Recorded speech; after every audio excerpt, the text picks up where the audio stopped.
मुसलमान भाई लोग के त्यौहार तजिया यानी कि मुहर्रम जो कहल जाला, वही उपलक्ष्य में एक गांव में एगो ऐसा ताजिया बना जौन कि 15 लाख के लागत से बाटे। जी हाँ, सब सही बनी 15 लाख के लागत से बनल बाटे। और नाव पर जौन की मुजफ्फरपुर के प्रसिद्ध कोठिया शरीफ मजार जौन बातन की जे पर बनल बाटे। और मिस्त्री साहब बात के हम देख सकते कि जो नाव बाटे, ये नाव में पानी रखाई और यही नाव पर मजार के ऊपर रखल जाए। देख सकते शानदार कितना दृश्य बाटे। और ये मजार पर मेला लगी कल 29 तारीख के। मिस्त्री साहब से बात क्रम से देख सकते कि जौन जगह नज़ारा बाटे, बाँस एक एक दृश्य बाटे। और एमें जौन बात मछली और पानी रखाई और ये बहुत ही बेहतरीन मेला में सामान बचाई। देख सकते जौन पीछे के मजार बाटे, ये मजार के दृश्य बा जौन की ताजिया 15 लाख के लागत से बन रहा बाटे। और ये लगभग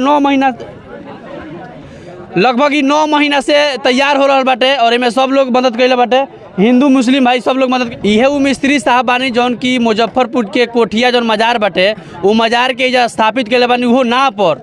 देखिए, हमार नाम अलाउद्दीन अहमद है, ग्राम सभा खानू छपरा, पोस्ट खानू छपरा, थाना नेबुआ नौरंगिया, जिला कुशीनगर के स्थायी निवासी हैं हम। अच्छा, ये कहाँ मजार बाटे जौन मजार बनौले बनी स्थापित नाव पर होई, कैसे मन में ख्याल आई और कितना लागत से कि बन रहल बा? देखी, कोठिया मजार में बाटे आ हम मोबाइल में एकर तस्वीर देखनी आ देखनी तो हमारे दिमाग में बैठल।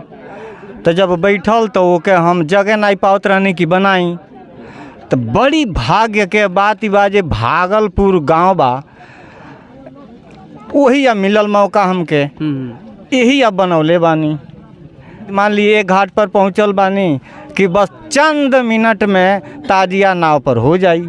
चंद मिनट में। अच्छा, मटेरियल का लागल बाटे, कितना लागत से? देखिए, भी लगभग 15 लाख रुपया लागल बा। दर्शन करे खातिर, मेला के देखे खातिर, मेला के देखे खातिर या कम से कम 20 कोस से भी ज्यादा लोग आवेला। हाँ, बहुत जबरदस्त मेला लगल।